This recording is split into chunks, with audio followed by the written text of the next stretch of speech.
This is the iPad Pro M1 that came out back in May of this year, and it's undoubtedly one of the most important purchases I've made in my entire life. Hello guys, today I want to talk about this bad boy right here because from the moment it got shipped to me, it's been like one of the most valuable assets that I own. I've been using it for making videos, writing blogs, journaling, meditating, listening to music, watching shows, video games, taking notes at university, etc. I feel like there's so many videos on this device, or in general on the iPad Pro line.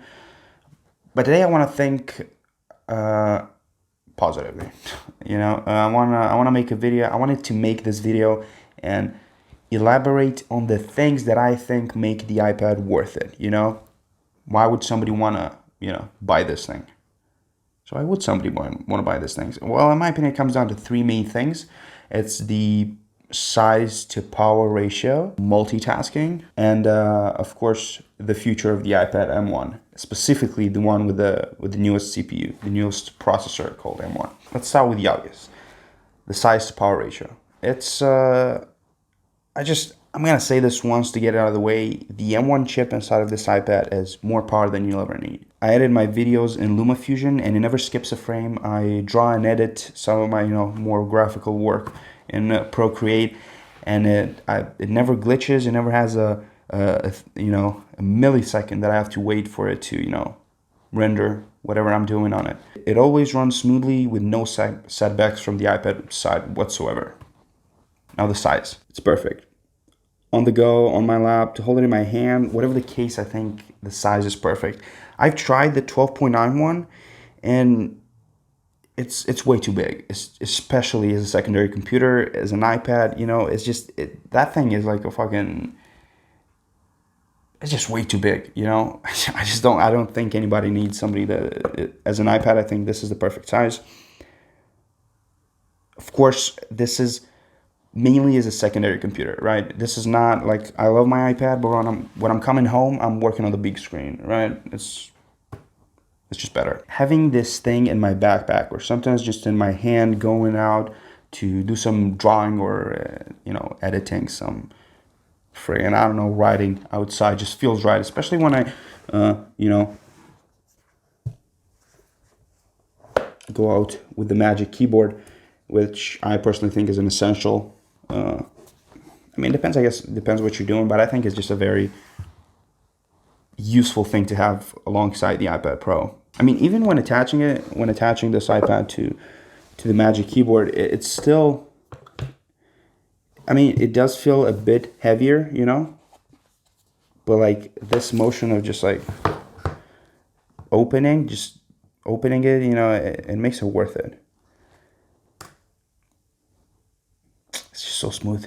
Anyway, the point I'm trying to make is that the power of an M1 chip, which is basically a super powerful processor, being fit into the slim and honestly super sexy device, is probably its main selling point. Oh damn, it's a bit dirty. I should clean that up. Speaking of power, multitasking is probably one of the greatest things about the iPad.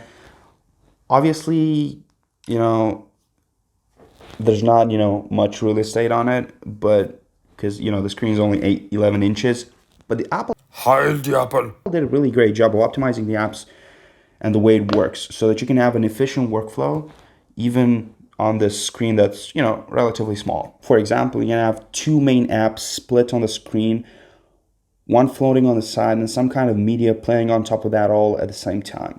And with the recent iPad OS 15 update, if you have an Apple Pencil, which again, alongside the Magic Keyboard, one of the best things you can have for, again, as a, what do you call this? Gadget? I forgot the word. Anyway, Apple Pencil is really cool. You can just drag from the right bottom corner like this, and bam, have a quick note, just jot some down, press done, and it's there, which I feel like, I don't really use it that much yet because, I just discovered it like a couple of weeks ago, but I'm trying to use it more at university, and it's sometimes really cool, Speaking about university, careers, and therefore my future, the future of my life, let's talk about the future of the iPad Pro, specifically the most recent, again, M1 version, Cool segue, right? As much as I do believe that 90% of the reason that Apple put this chip into this iPad is to just show that they can, because, you know, they're Apple. I think that there's something more there. I think while, you know, there's no significant, you know, leaks or anything like that at the moment that can confirm or even suggest really that this is going to happen, I'm thinking that they're planning to make the iPad Pro more of a laptop alternative in the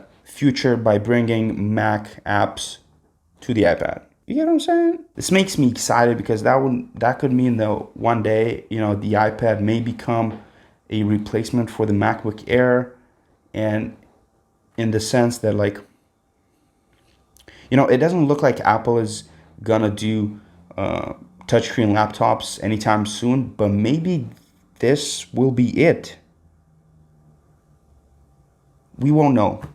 But you know what is it? This.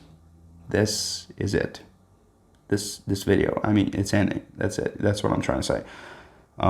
Anyway, you can watch some other iPad or tech related stuff on my channel.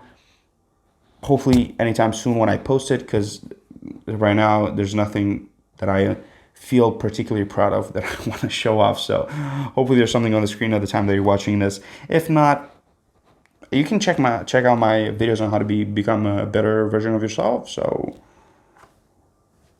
here, probably. What the f? Hi, this is kind of cool. What the fuck?